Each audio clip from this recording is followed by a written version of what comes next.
Okay, looks like we are live on YouTube, so I'll go ahead and get started. I am your host, Carrie Kennengeiser. I am the Program Coordinator for South Carolina Partnerships for Inclusion, affectionately known as SCIPI, SCPI. And today's session is titled Distance Screen-Free Parent Engagement for Kindergarten Readiness. And your presenters will be Angie Neal, who's out of the Office of Special Education Services at the South Carolina Department of Education, Andrea Curitin, who is working out of ICF Region 4 Head Start Training and Technical Assistance Network, Marilyn Diggs, the Director for South Carolina Head Start State Collaboration Office, and Amy Holbert, the Chief Executive Officer from Family Connection of South Carolina. And before we get started, I'm just going to do brief housekeeping items to ensure the best virtual learning experiences for everyone. So first off, this session is being recorded and it's being live broadcasted on our YouTube channel. And then after the session ends, it will be housed there. And there is also now a link on our website to access that YouTube channel and all of these recordings. All attendee videos and microphones have been muted, so you don't need to worry about that. If you have a question at any point during the presentation, you'll see on your screen where we have chat and Q&A. Please use the Q&A box for questions, and we will do our best to answer those questions during the session. If for any reason we can't, we'll make sure to get back to you as soon as possible with information. If you have any other comments or perhaps some resources that you found on this topic, feel free to use the chat box for those. And you'll see that my co-host, Heather Googe, has already put in a link to an online box account, kind of like the cloud, which will have the PDF of this session, of the slides, along with any other resources that the presenters have shared. And as a reminder, if you signed up for child care training credit and or CEUs, you must view this session live in its entirety on Zoom webinar. So for the folks that are watching us on YouTube, hi, we appreciate it. Unfortunately, we're only able to offer training credits to those who had registered in advance and attend the live meeting on Zoom webinar because we are able to interact and also do our evaluation in that platform. If you do have any questions, feel free to reach out to us at SCIPI, which is scpi@mailbox.sc.edu. And I will send it over to Angie to begin the presentation. All right. Hello there. My name is Angie Neal, and as she mentioned, I work for the South Carolina State Department of Education in the Office of Special Education Services. My background is that of a speech-language pathologist, and that's sort of how I got very interested in the connection between screen time and development, because about 5 or 6 years ago in the schools, when I was in the schools, I kept getting more and more referrals for students. And it wasn't because kindergartners were having difficulty saying their R sounds. It was because they were having difficulty with academic readiness skills, such as interacting with their peers, regulating their emotions, even fine motor skills for cutting and writing. And what I have found is that starting 5 years or so ago, these referrals have gotten more and more and more each year. And every time I do this workshop with kindergarten teachers, I get a lot of head nods who are in agreement with that. So I've done a lot of research on this topic. I'm going to share as much as I can with you today, but I'm going to only speak for about 40 minutes. So what I've got to give you is just a snippet of all of the information. It's a good start, but there's certainly a lot more to know about this topic. So if you want to know more, there at the very end, there's an abbreviated list of references and resources. But of course, you can also contact me at the State Department, and I'll be happy to share more with you. So go ahead and slide to the next slide. All right, so these are a few statistics for you, and I'm not going to read them all, but I do want to highlight 2 of them. The first one being from the National Institute of Health. The National Institute of Health is the same group who gives us recommendations as far as car seats, vaccines, cancer treatments, all of those kind of things. So they are doing a lot of research on this. Matter of fact, they're undertaking a $300 million study as we speak and they're using a thing called functional MRIs to look at changes in the brain structure among children who are using smartphones, iPads, tablets, and other screen devices. The first batch of results that they're showing us show that for children who are on devices for more than 2 hours a day are scoring lower on language tasks and thinking tasks. But worse than that is kids who are spending 7 hours or more a day on these devices show what they call premature thinning of the cortex. And that's what we typically only see once you get to about 60 years of age or when you have a neurological condition like Parkinson's. The other one I want to point out is that for every 30 minutes per day of time spent on screens, there's a 49% increased risk of expressive speech delays. Now, again, this is per day.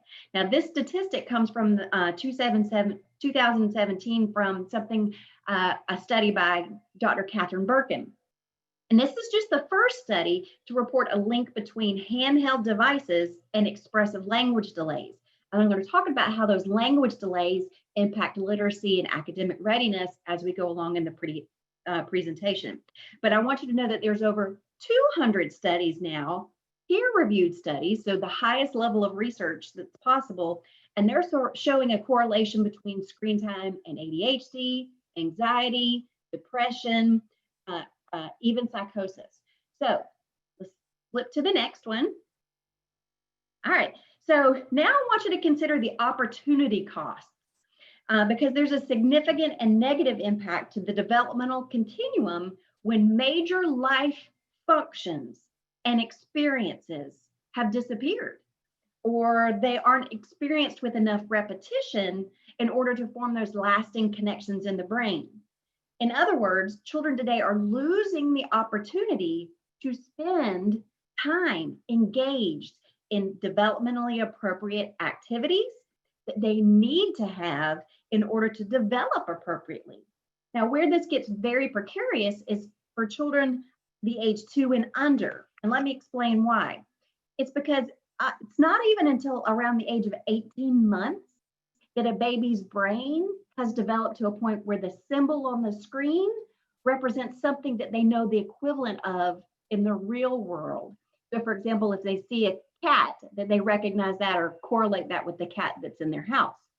Also, children 12 months and younger aren't able to follow the changing scenes on a screen or the dialogue going on even in a video because they haven't learned the words, they haven't learned those concepts, they don't understand the context of what's being talked about, and they don't understand the syntax or the complex grammatical structure that's being spoken out loud.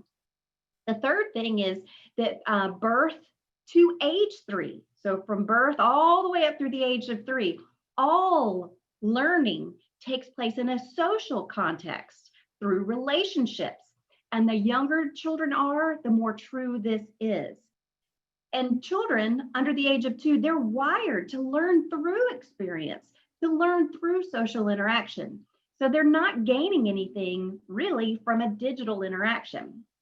And let me give you a great example of this. Most people are pretty familiar with Baby Einstein.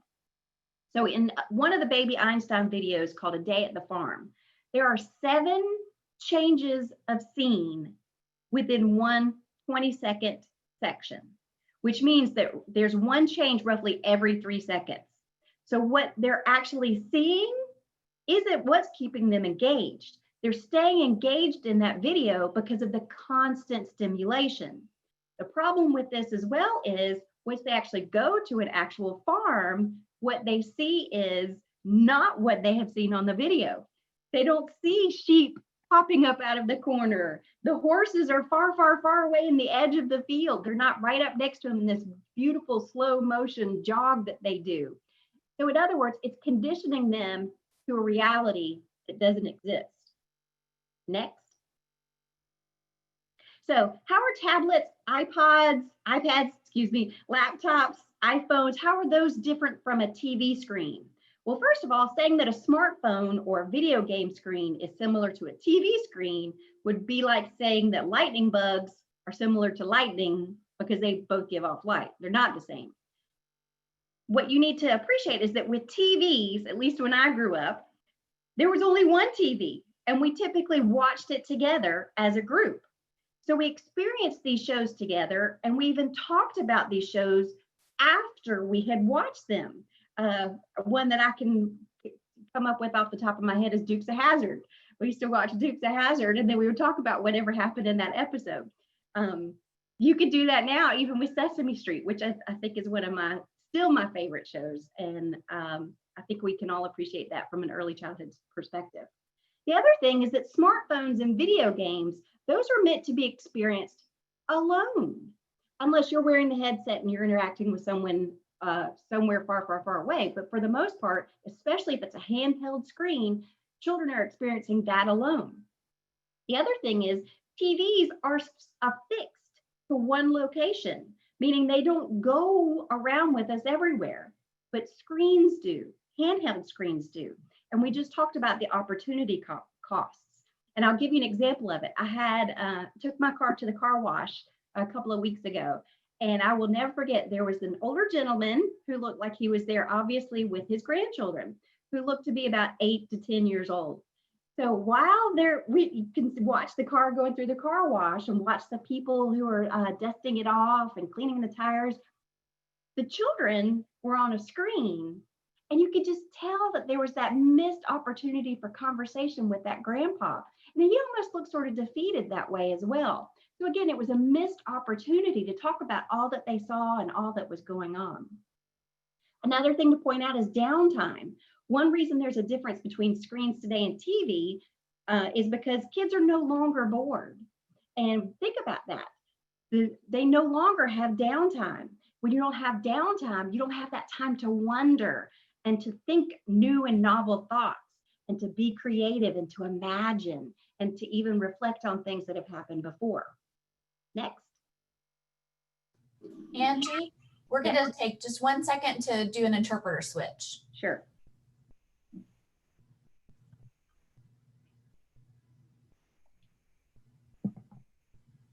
All right, it looks like we're ready to go. All right, so what is the recommended amount of screen time for children according to the same people who take care of our children, who take care of their health needs? Well, here we go. Less than 2 hours per day for children ages 5 to 18.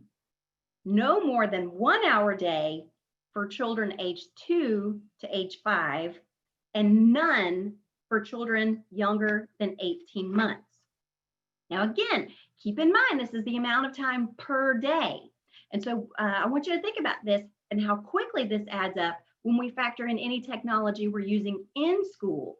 So for example, 30 minutes of screen time when we're using a Promethean board, or 30 minutes of iPad centers or Chromebook time, or even if they're watching videos in the car on the way to school and on the way home from school.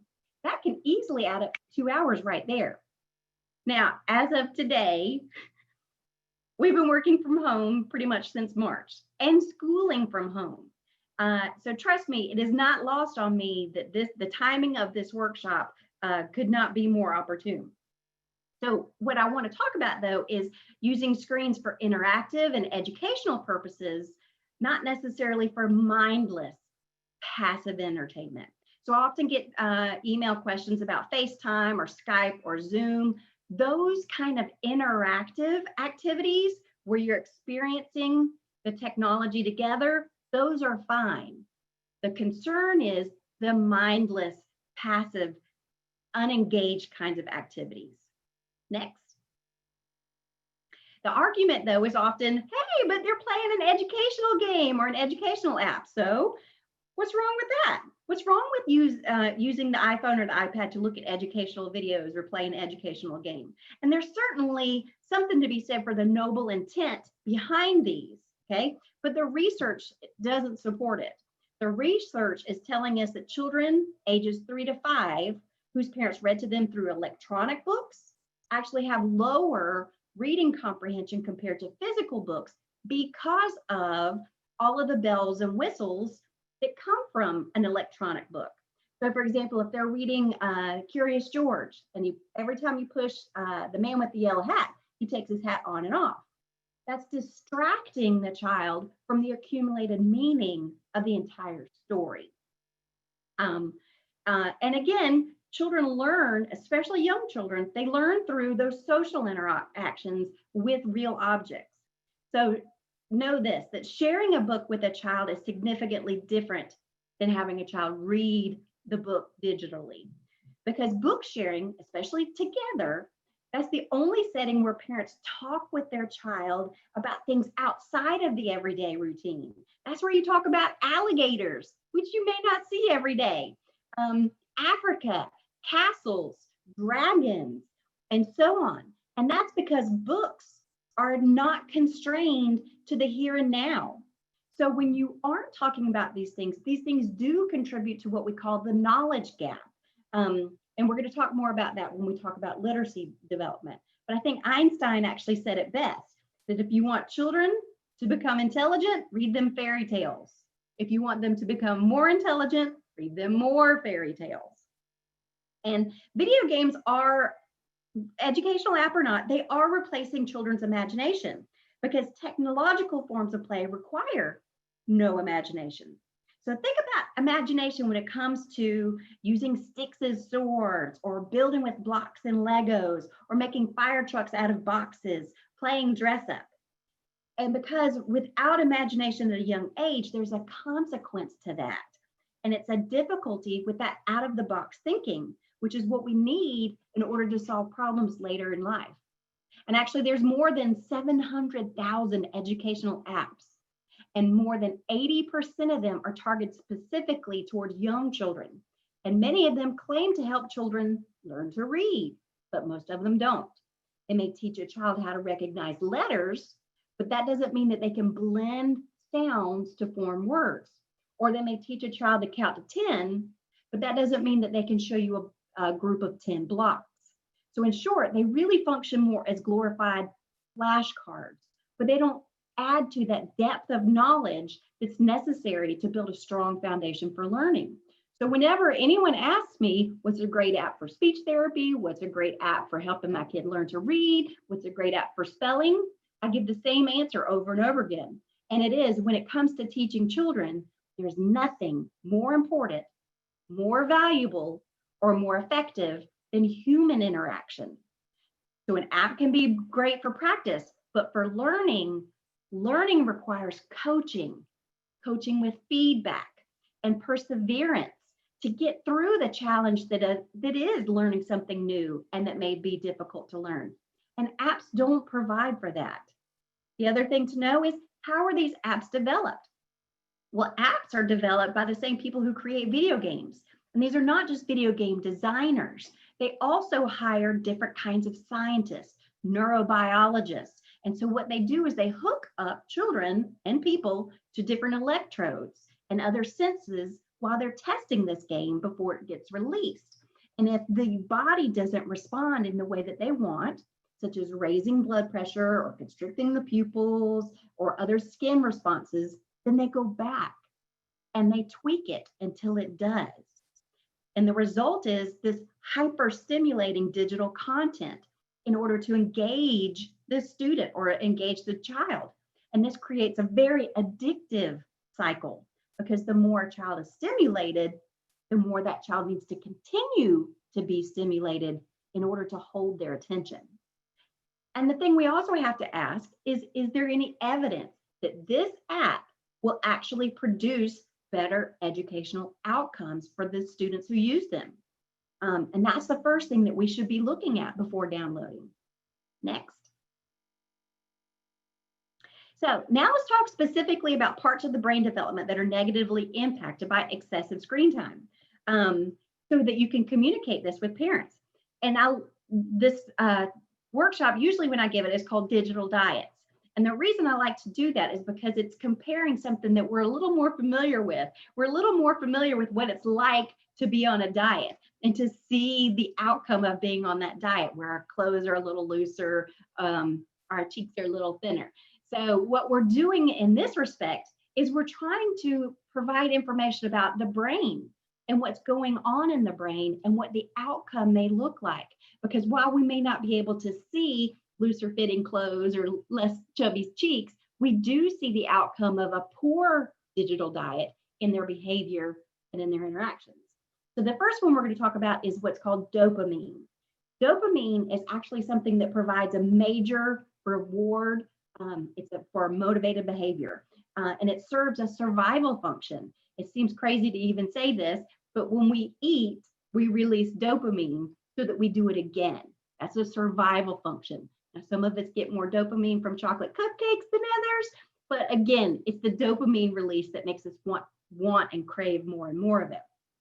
So again, this serves a survival function, but technology and games and apps, they're providing a shortcut to this reward process, and it's flooding the brain with too much dopamine, and it's not serving any biological function whatsoever.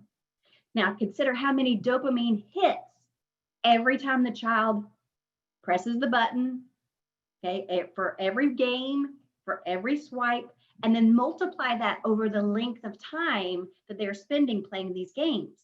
It again is giving this flood of dopamine, and evolutionarily speaking, humans have not adapted to be able to figure out what to do with that amount of dopamine. And again, dopamine being what it is, it makes us crave more and more and more of it. And again, remember the educational technology people, the video game designers are specifically creating apps and games and revising the games in order to increase the dopamine response. So think about it this way. They're incentivizing the playing of these games by having different levels, by receiving different tokens, or you get to a certain level and you get a certain object, or they randomize the rewards. So sometimes you get the reward and sometimes you don't. Or they decrease the amount of reward they get over time, or they punish you. They take away rewards if you're not playing the game. So in short, what they're trying to do is it's made to cause us to crave more and more. So it's specifically targeting that dopamine. Next. Now let's talk about frontal lobe development, basically that area right here behind your forehead. So first, what you need to know is that there are multiple studies that have already shown shrinkage in that gray matter, in that area, and that's where we do a lot of processing and thinking. They're showing shrinkage in that area for people who spend excessive amounts of time gaming. So the area affected in our frontal lobe functions are a lot related to what we consider our emotional control center. If you've ever seen the movie Disney's Pixar Inside Out, that's where all the emotions are. That's where the video is. Anger, fear, disgust, joy, and sadness. So that's home to our personality. But also frontal lobe damage or lack of development in those areas impacts a few things that I'm going to highlight here. First of all is memory. And that includes remembering not to do the same thing that got you in trouble last time, or remembering that you had a peer who did that and you shouldn't do that too. Initiation. So initiating greetings with peers, slowing down enough, not just sort of barging into that with them, and using appropriate filters, because how you talk to a peer should be different than how you talk to a teacher. And same thing with impulse control. That relates to blurting. You may not have ever had a child blurt out, but I've had lots of experience with that. But it is related to frontal lobe development. And then, of course, social behavior, being able to recognize a social cue. So a nonverbal gesture from a peer. So for example, if I'm looking at my watch the whole time I'm talking to you, I'm recognizing that sending a message that I'm in a hurry to be somewhere. Also, executive function is part of frontal lobe development. And a great real world adult example of that and the need for executive function is, have you ever had to carry on a conversation with someone about something you didn't want to talk about, and they're asking you to do a task you don't want to do in the first place, but you still have to listen. You still have to inhibit that eye roll and that sigh that you want to do, all while thinking and planning, how are you going to respond to this so you can get on with the rest of your day? All of that is executive function. It requires high level of planning. So we need to be able to develop those skills. Next. Let's take a little break right here to switch interpreters.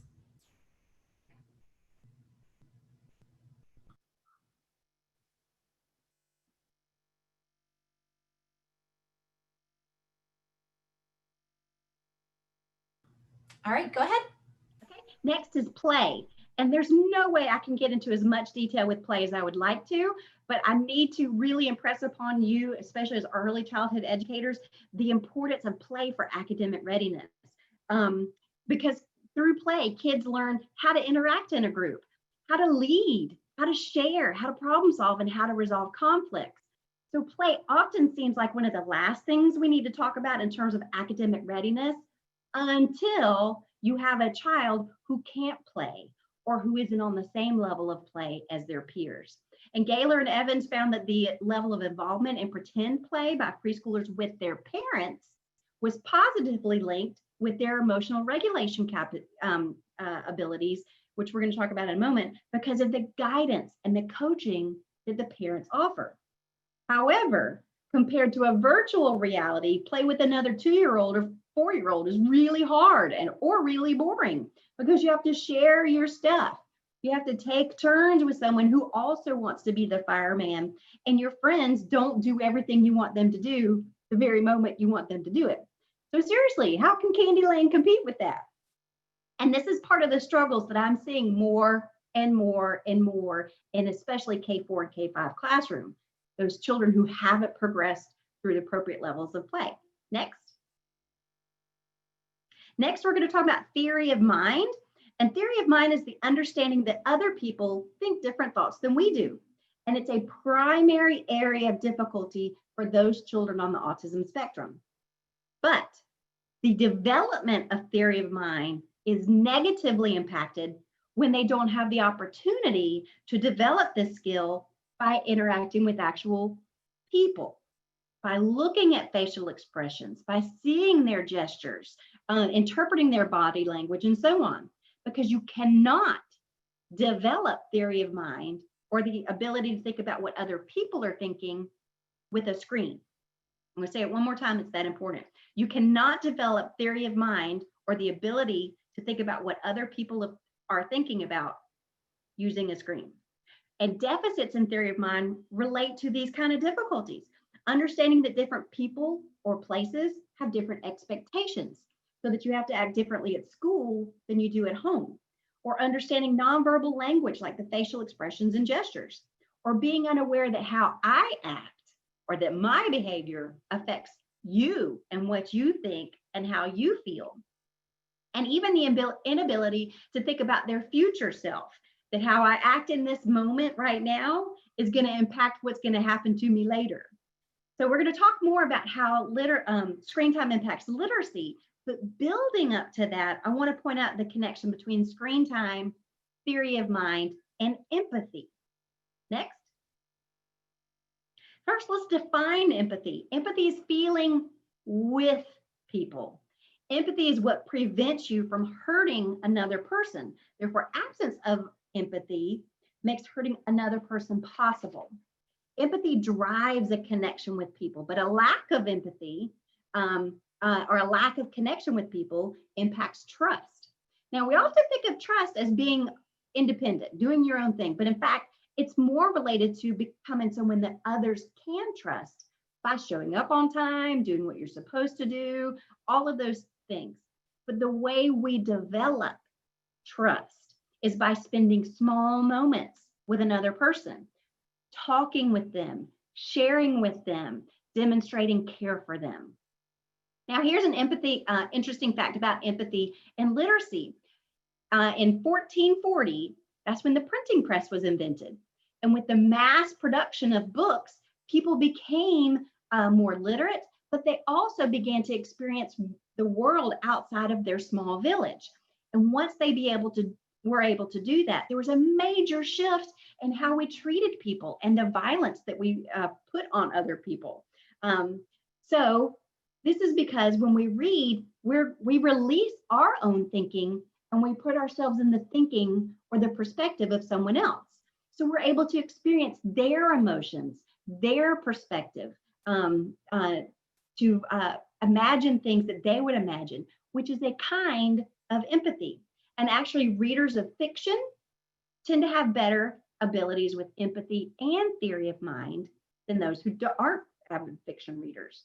And lately, it's gotten pretty bad There's been a 40% decline in empathy in young people over the last 2 decades, with the steepest decline in the last 10 years. And that's because of all of the increase in digital relationships. And this is what we see all the time when people are videoing acts of violence as opposed to helping the victim, or attacking on someone on social media without realizing that there's a real person that message is being sent to. Next. Now we're going to talk about emotional regulation. That's the ability to move across different emotional states. And it's self-regulation that provides us with the capacity or the ability to do that. And emotional regulation supports positive interaction with your peers. So to explain, to have friends, the friends have to see you as someone who is stable. When you are emotionally stable and in control of your emotions, friends want to spend time with you. When friends want to spend time with you, that builds your social opportunities. So it's kind of a chicken and the egg kind of a thing. However, when kids don't get practice with social interaction with peers because they're engaged in more digital interactions, they don't get those opportunities to exercise their emotional regulation with the peers, because the peers are the ones who give them the feedback, who say, dude, whoa, what is your deal? And that feedback is what helps them know whether these behaviors are appropriate or not. So the less they regulate their emotions, because they aren't practicing it with actual people, the more they stand out to their peers. And then that's the more difficulty that they have establishing relationships with peers. So again, digital interactions don't teach the child how to self-regulate, how to calm down, how to control their emotions, how to persevere through things that are hard, to pay attention to things that aren't full of bells and whistles. And I'll be honest, I gave the same talk to developmental pediatricians in the area. And I had a pediatrician come up to me afterwards and tell me this shocking thing, and I will never forget it, and you probably won't either. But what the pediatricians are starting to see is that when parents are bringing the child in for their shots, so after the shot, instead of holding them, comforting them, calming them, modeling how to calm down, you're handing them the phone. They're handing them the phone. And so they're not learning how to calm. And actually, Dr. Mary Ellen Wolf, whose book I strongly recommend, it's in the page references there, in her book called The Reader Come Home, she even quotes that iPads are the new pacifiers. The other thing to know about as it relates to emotional control is screen time is predictable and within their control. And this is a time when children need to be learning how to deal with things that are out of their control, because trust me when I say that when they walk into Miss Patterson's kindergarten classroom, it is no longer their world. It is Miss Patterson's world, and they have to figure out how to adapt to it, not Miss Patterson adapting to little Johnny. And of course, I shouldn't have to mention the negative impact of emotional regulation when they don't have enough sleep. And there are enough children who are going to bed with their iPads and having an unregulated amount of time on the iPad. And we're all a little less in control of ourselves when we don't get enough sleep. Next. All right, next we're going to talk about speech and language, which of course I could talk about all day long, but I'm going to keep it short and sweet with just a few critical highlights. So first, we're going to talk about the Hart and Risley study. This is the one that talked about the 30 million gap. And there have been many subsequent studies after that look at, was it a 30 million gap or was it a little less than that? But the point of it and what they found is more interesting than the actual number. What it found and how it relates to this is that there was a gap, huge gap, between children of a low socioeconomic status and those of a high socioeconomic status. However, what we're seeing now is the same thing, and it's not the economic status, it's the level of language they're exposed to in their environment. So for example, if they're not being talked to a great deal, that's where we're seeing the same thing. Because one thing that came out of the study was conversations between children and their parents, that's the most influential contributor to vocabulary before school entry. And this has profound academic implications in the long term, because the amount of talk that kids hear through the age of 3 is predictive of their language skills and school test scores at the age of 8 and 9. Because again, we're born wired to interact with people through this beautiful dance of facial expressions and tone of voice. And being part of a language-rich environment is very well documented. So it's one other thing we need to consider is it's not just the children being engaged in a screen, but parents as well. And think about all of those missed opportunities when we're spending time on screens at the car wash, standing in line at Disney World, going grocery shopping at Publix. Those are the more common times we're starting to see children on a screen. And Harvard linguist Charles Taylor says the critical condition for human learning is joint attention. So paying attention to something together. And you have to be able to attend to the same thing together. So it's not a toddler over here playing with their toy and the parent over here playing with their phone.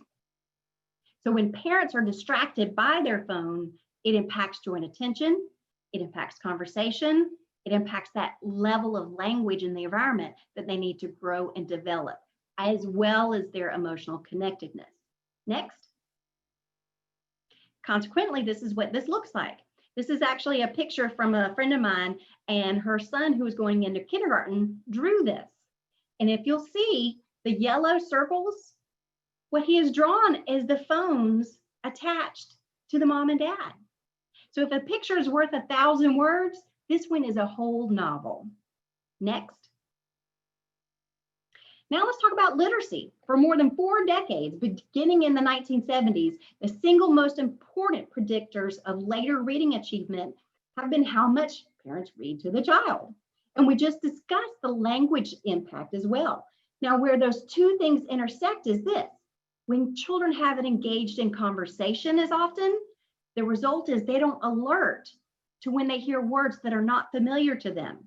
And they aren't listening as carefully when they're read to because they don't know these words. And later on, it impacts their reading and learning to read, and they become not very good readers on their own. So not only do books provide that foundation of phonemic awareness, of hearing rhymes and syllables and wordplay, but it also impacts advanced vocabulary, in addition to the complex sentence structure that comes in books that they're going to be reading on their own later on. For example, once upon a time, there was a dark enchanted forest where no light could enter and no creature could leave. It was in this long accursed place that a very tiny, very shy toad lived under a large, moist, unusual toadstool. The toadstool talked.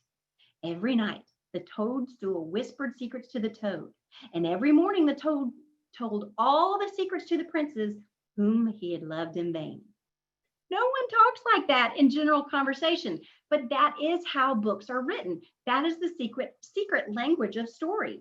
It's full of adjectives and prepositional phrases and clauses and advanced vocabulary like enchanted, long accursed, and vain. So that's why another reason it's so important to be reading to children, with children. And for a much longer discussion for another day, there's also a negative impact on your older students.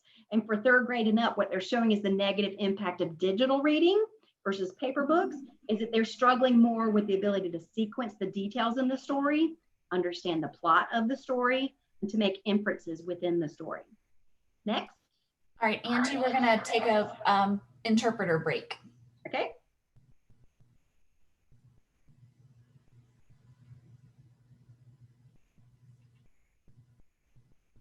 All right. Okay, so we're wrapping up. So now we're going to talk about red flags. Now I'm not going to read all of them, but I want to point out some of the bigger ones where we should be concerned.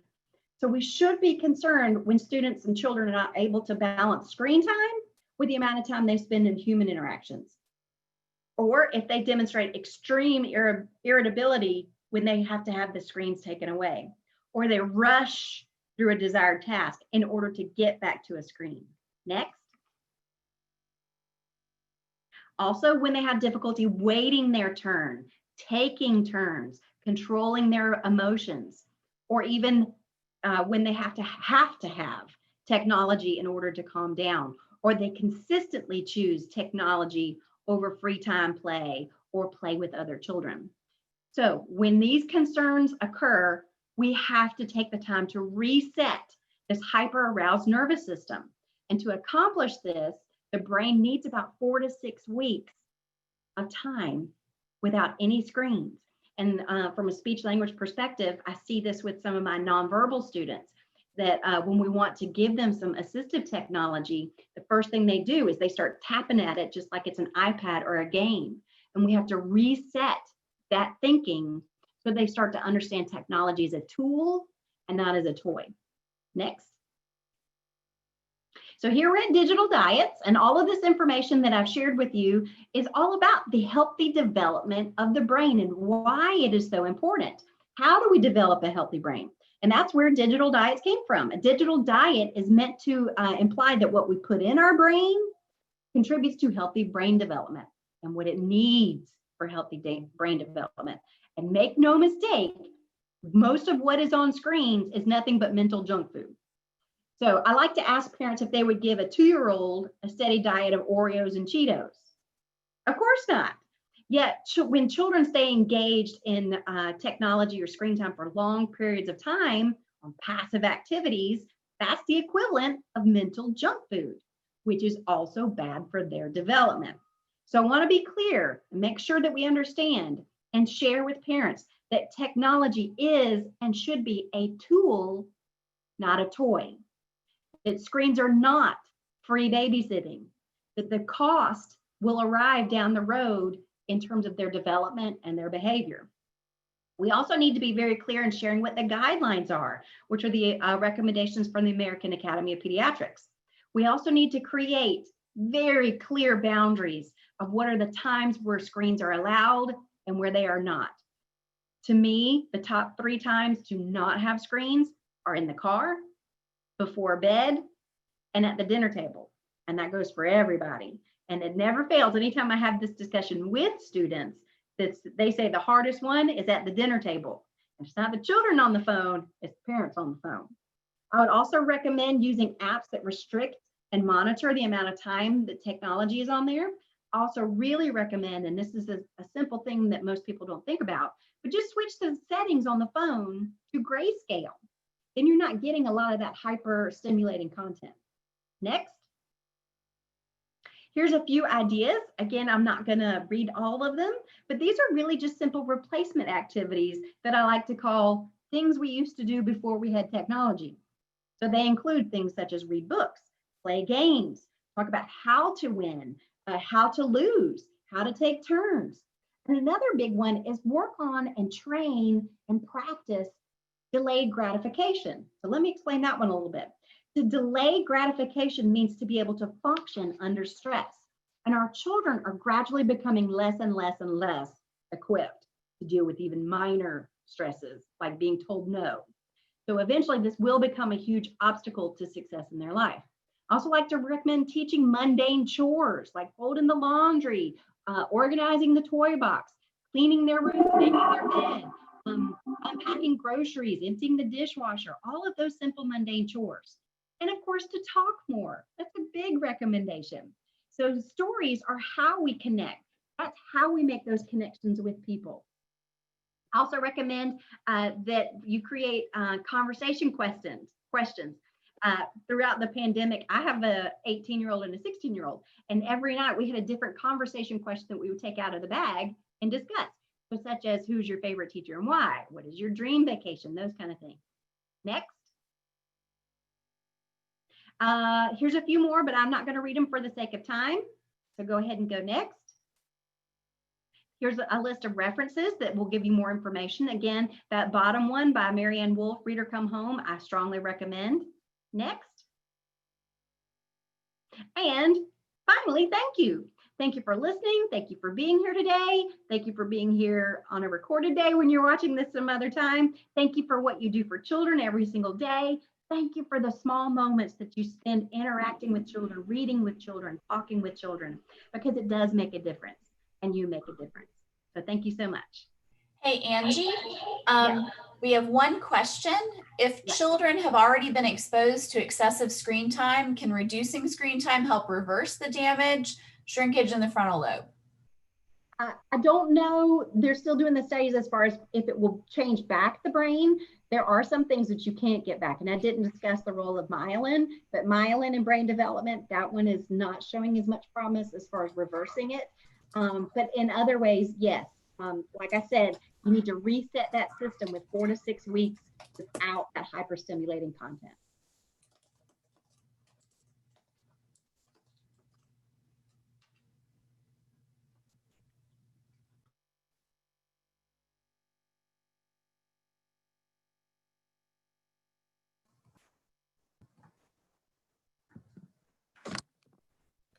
Good afternoon. I'm Andrea Curtin, and I am an EC specialist for Region 4 Training and Technical Assistance.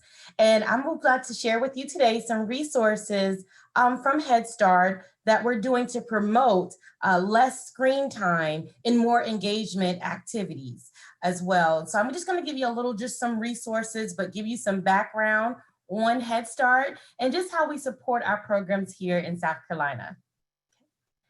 So for some that may not know, Head Start promotes school readiness of children from 5 and low income families through education, health, and social services. We are a comprehensive service type of program as well.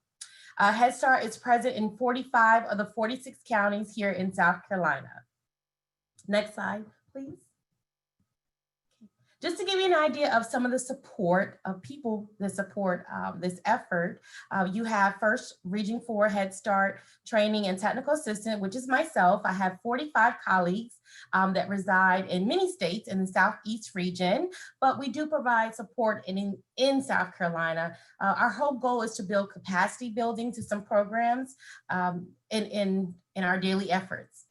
And also we do have our Head Start Collaboration Director, which is Mary Lynn Diggs. Her goal and purpose in the state is to be the port of entry in state government for Head Start program. So she is very important to some of the programs here. She's given us a lot of guidance as well. Next slide, please. Okay, just to give you an idea about family engagement, since we're talking about how to do less screen time with children is family engagement. And part of our efforts in Head Start program is that we're required to have some type of family engagement with families. For example, one of our standards say a program must integrate parent and family engagement strategies into all systems and service in the program to support family well-being and to promote children's learning and development as well. And then of course, during the transition with kindergarten as well, families is a part of that collaboration process. Next slide, please. So family engagement, parent-family engagement with their children during daily activity create opportunities for learning. I think Angie did a wonderful job sharing how much that interaction and engagement is important and how that face-to-face is key. And I'm gonna have to use one of your words. I'm gonna take that going forward with me, is that digital diet. So as I go forward in trainings, I'm definitely gonna use that term because I think that's so essential, a digital diet. And so technology is everywhere and parents can use mobile technology to find tools for information about child development. And Angie said it, she said, technology is not a toy, but a tool. And I think sometimes people get that mixed up. So I love that too. Positive example of the promoting for the engagement can increase how often parents talk and play with children. So I will be sharing some digital resources for parents that is a guide to promote the face-to-face interaction between families and children. So it's going to promote the interactions. Next slide, please. Okay, so just going to explore some information. And I just want to give you a disclaimer.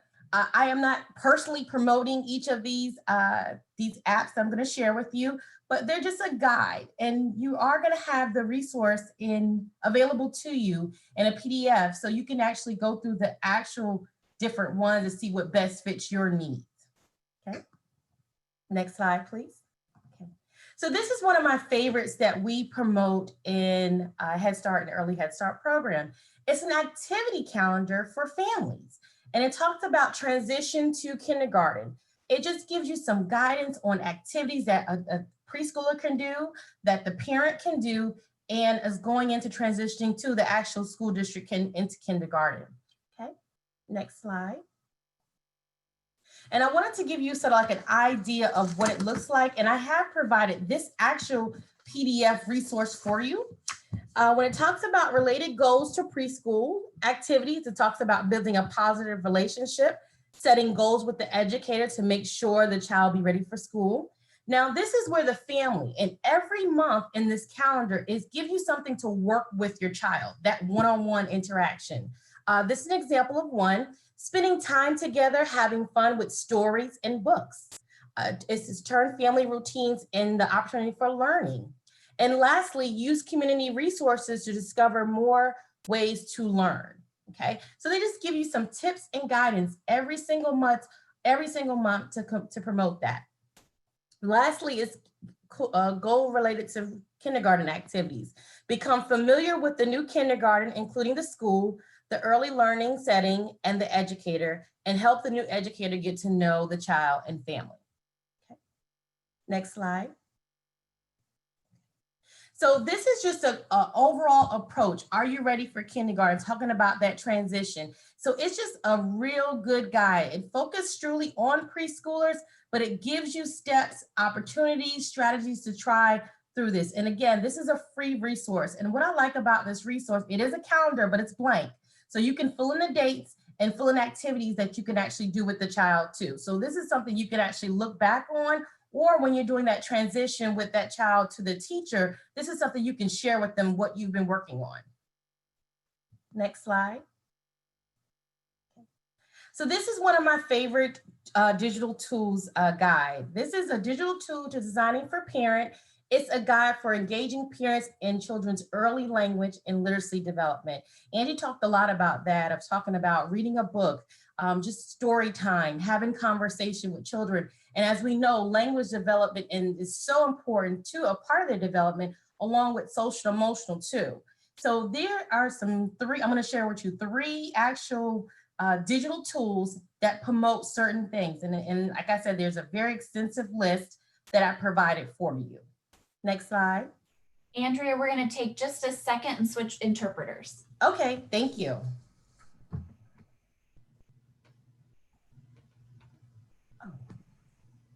Okay. All right, good. All right. So this is one, it's called Text for Babies.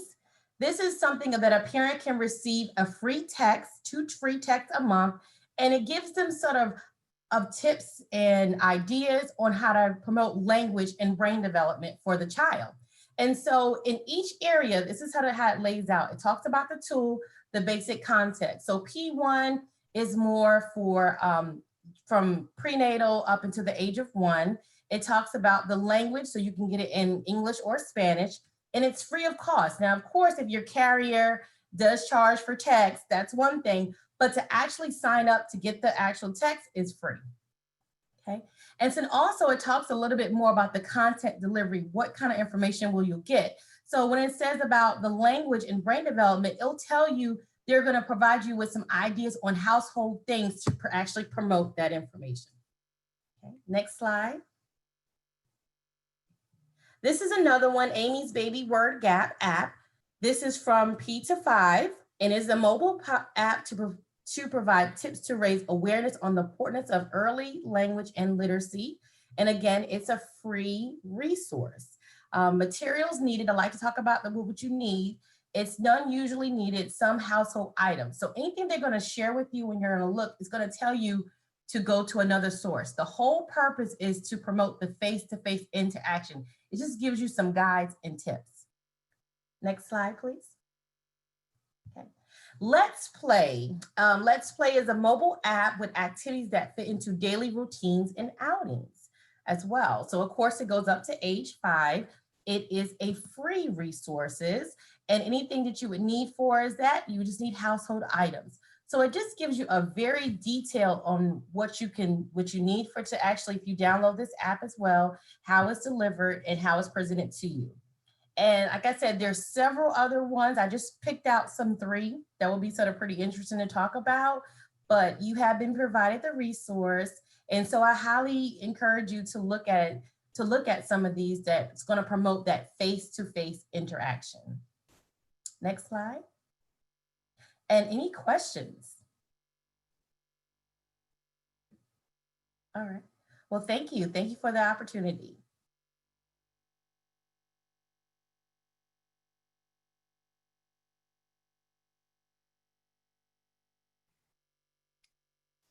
Good afternoon. I am Amy Holbert, and I am with Family Connection of South Carolina.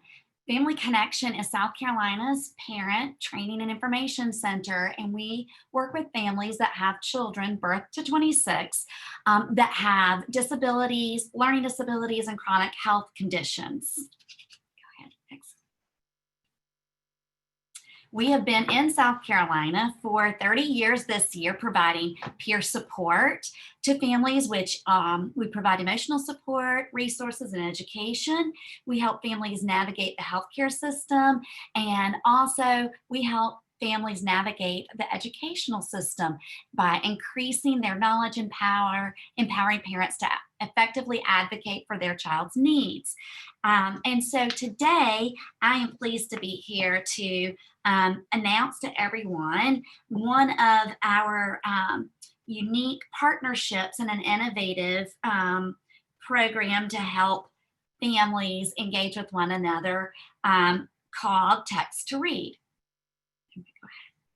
So Text to Read is actually a partnership between Family Connection of South Carolina and the South Carolina Department of Education and their 619 program for preschoolers. So this project is aimed directly at helping families that have children birth to 5 and encouraging and fostering literacy development in the preschool age child.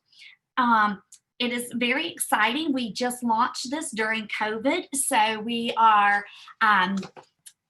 already excited that we have over 700 families that have signed up to receive the text from Text to Read. They're practical tips and easy activities to promote reading readiness for families to interact with their children.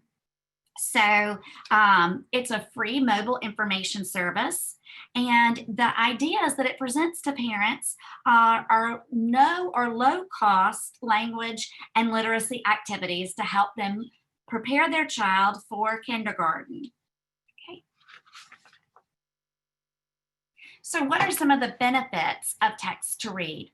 Well, very much like the what Ms. Curitan mentioned with Head Start and one of the apps, the Text for Babies, the Text to Read is very similar in nature to that particular texting platform. Except this platform, we provide text messages that are actually aligned with South Carolina's early learning standards.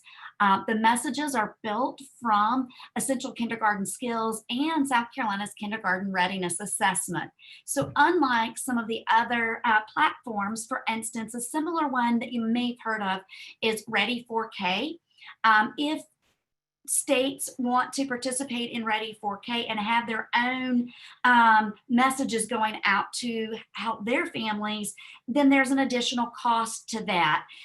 Text to Read is something that we now are actually able to provide South Carolina information to our South Carolina families. We also know that 85% of parents have a cell phone. And so even if they, one of the things that has happened during COVID is that we know that there are many places in South Carolina where families don't have access to broadband internet. But we do know that families do have, are more likely to have access to a smartphone. So, by doing this and providing these messages as families sign up at no cost, families will receive these messages every Friday afternoon. The idea being that if the parent is working and they're on their way home, or they're considering, hey, what am I going to do with my child this weekend? Here is an activity that they might be able to go, or remember to take their well, we could take our children to the library, for instance, or participate in a story time. One of the things that we've added and you'll see more of in the fall is actually on Tuesdays, we are actually sending out for those families that have signed up to receive the text messages, information related to other resources that might be beneficial to our families. For instance, recently we sent out on Tuesday information regarding Women, Infant, and Children, the WIC program, and with the link so families that received it could go and be introduced to another community resource, or First Steps Ready 4K program, for instance. So we will be looking, and if anyone would like to get more information about that, please feel free to reach out to me afterwards, and we will look into how we might be able to work with you all. Another interesting and a bit different about this text to read program, however, is that embedded in it is a child find component for parents. So there are messages that are set up. They occur once a month where a parent is asked about their child's development and developmental milestones. And we give information to parents about that. Go ahead, the next slide. We'll talk about that. So this slide represents a place on Family Connections website, but the Child Find text messages have information around helping parents identify developmental milestones.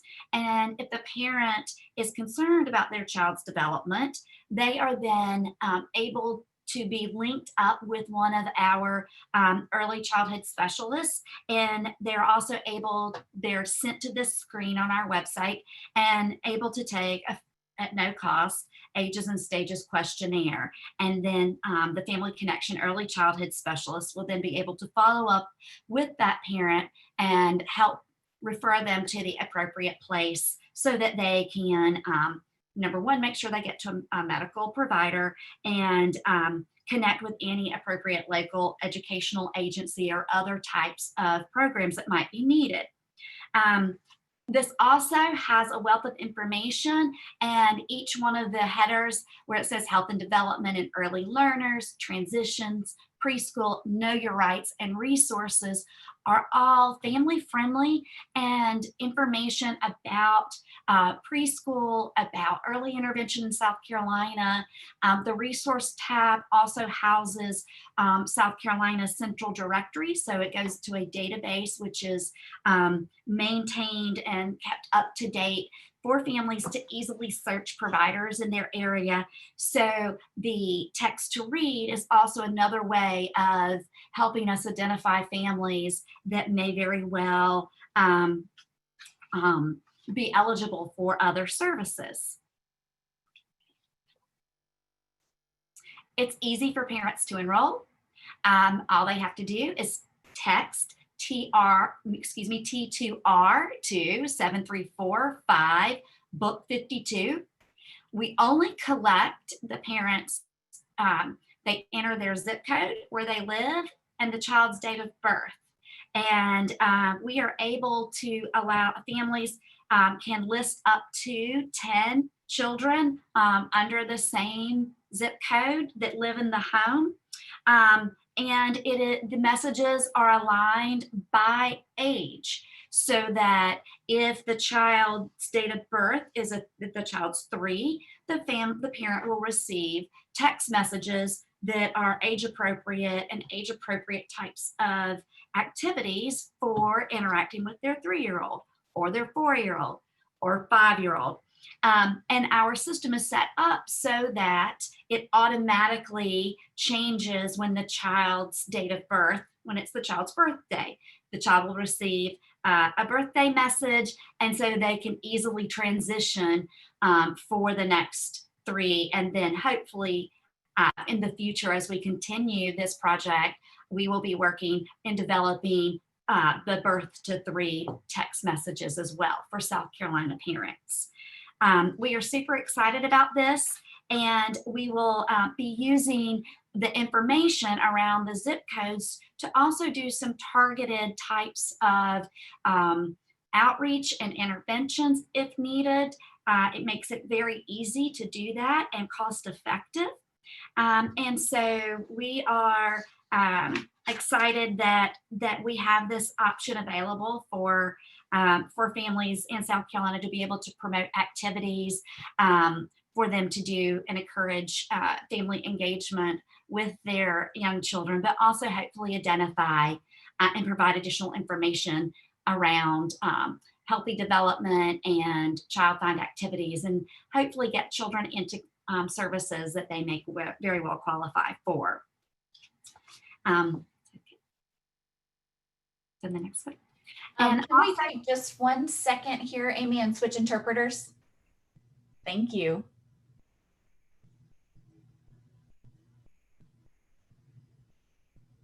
All right. Great.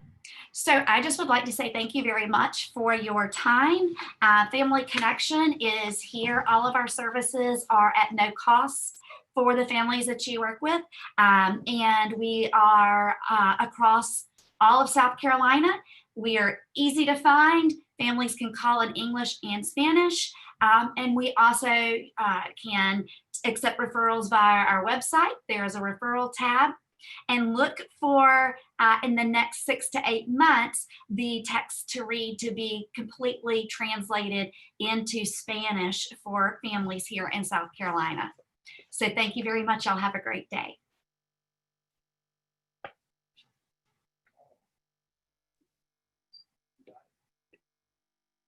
So it looks like we have about 20 minutes for questions. So I know Angie and Andrea and Amy, it's a lot of A's, gave us tons of information on why it's important to not just really lean on using screens with kids when we're trying to support their learning and support families to support their learning. And Andrea and Amy gave us some great resources. Now is your time. If you have any questions for our panelists, feel free to type that in the Q&A. And they can address your questions right now.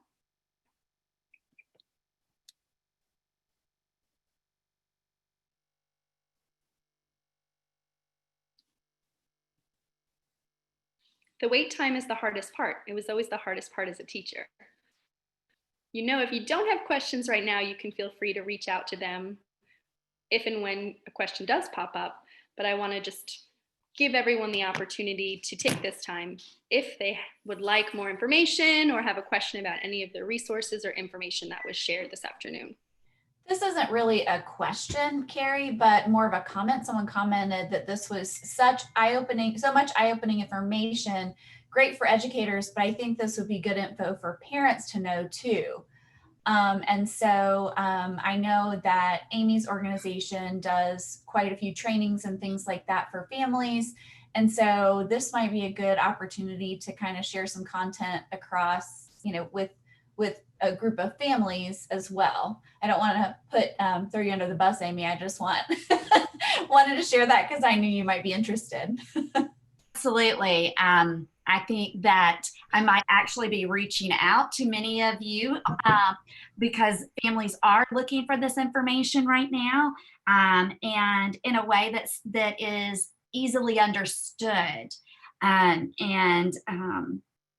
ways to also use technology as a tool. I think that that's very important for parents to know how to do that, how to help their children also know and give them other things, new ideas, especially as we have been inside for all these months.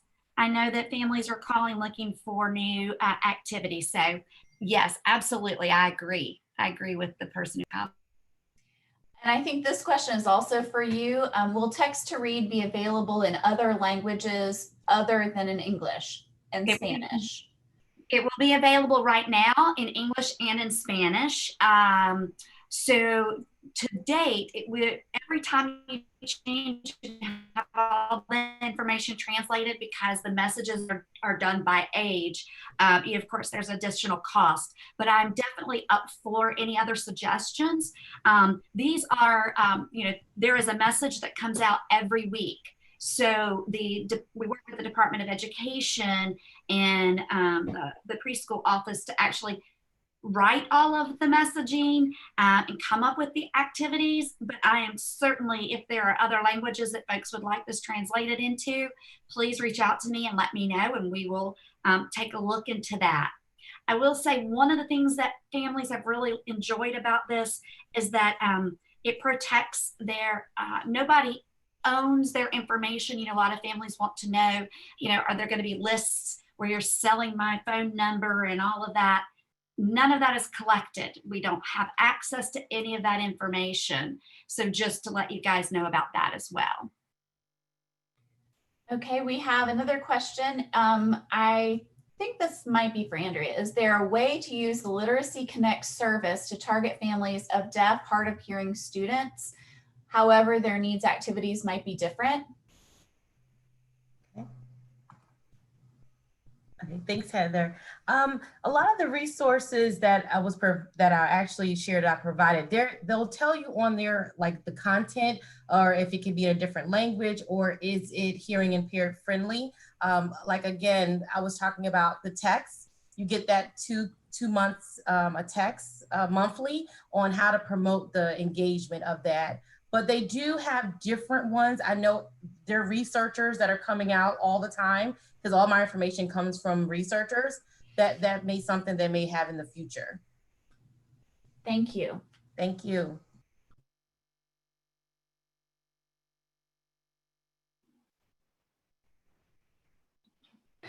Whoops. She was actually thinking about text to read, sorry. Related to deaf, hard of hearing. Hang on one second. So that just, I think the information that Andrea gave as well speaks to that. It speaks to the text to read. So the idea is that there are some messages that are already embedded right now in the text messages around how to work with varying degrees and children that are deaf and hard of hearing. I think that it is also because it is something that we are working on this, and we actually in South Carolina, because it is a partnership with the Department of Education, it is something that we are excited to take a look at. How do we continue to build messages? What populations are the messages able to reach? Are there activities that we could add, for families that have children with different learning abilities? But I will tell you, it is really fun to watch. If you, last year when we were piloting the project, and to see how the messages are indeed aligned with what's going on in your child's school and what the teachers are talking about. The books that are recommended might also be the books that are aligned with the classroom curriculum. So any kinds of suggestions, we are here and we're open to it and would love to have the feedback and input. So thank you very much.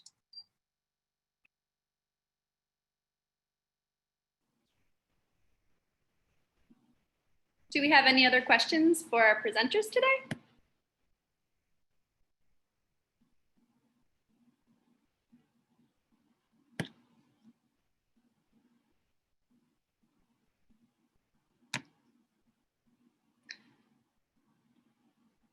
Well, feel free to put it in the Q&A and stop me if you do think of anything. If you've participated in our other sessions this week, you're probably sick of hearing my spiel, but for anyone who hasn't participated, this is our website, scpartnershipsforinclusion.org. You can find lots of information about what we do here. If you would like to contact us or you'd like to get in touch with some of the presenters and for some reason you don't have access to their information, you can use the Contact Us button right at the top. It'll take you to a form that you can fill out. If you're not subscribed to our newsletter, I would recommend doing so because it'll provide information and resources about trainings and other things that are happening across the state relating to working with young children. The newsletter just came out today. It is up on our website if you're not subscribed, so you can check it out. And it's also on our Facebook page, which if you have Facebook, that's another good way to see what we're offering and just to stay updated. If you have any other questions, you can reach us also at our email. I just blanked out on that word, at our mailbox, at our virtual mailbox, which is skippy@mailbox.sc.edu, and that's SCPI. Momentarily, you'll see an evaluation pop up on your screen. And my apologies for our friends who are watching live on YouTube. We don't have the capability to do that on YouTube, so only if you're tuned into the Zoom webinar. And we'd love for you to take a minute to provide feedback for today's session. And if you are watching YouTube, you can feel free to email us with your feedback because we love feedback. So I am getting the evaluation. You should see it in front of you now. And just as a reminder, if you are seeking CEUs or childcare training credit, this is a requirement to complete the evaluation. And also, if you joined in on the phone today and are looking for training credits or CEUs, please make sure to send us an email that includes your full name, the name of the session that you attended, and the phone number that you used to attend the session, so we can link everything up and get you the credits that you've asked for. And of course, even if you're not seeking credits, please complete the evaluation because we do appreciate the feedback. We want to know what you really liked, what you want more of, and where we might have missed the mark and can do better for you next time.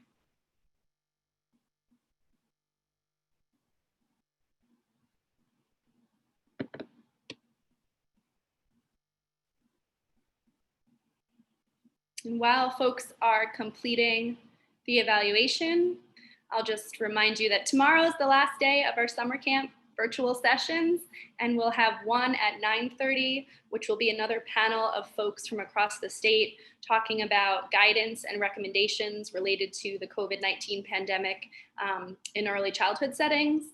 And then at 11, we will have some folks from BabyNet and the Department of Education, Office of Special Education Services, talking about doing child find in this virtual context. And if you didn't get a chance to register for those, you can tune in live on our YouTube channel as well. Well, it looks like everyone completed the evaluation. We really appreciate it. So thank you to all of our attendees. I hope you found this as interesting and informative as I did. There was a lot of that information that Angie shared that I kind of knew about, but the depth that you went, Angie, I'd love to participate in another one of your presentations. And thank you so much, Amy and Andrea. I always appreciate working with you both, and you shared great resources that I'm sure any of the educators and families that are participating in today would, they really appreciate. And as always, thank you to our interpreters today for making this more accessible. We have about 10 minutes left, so if you have questions, let us know.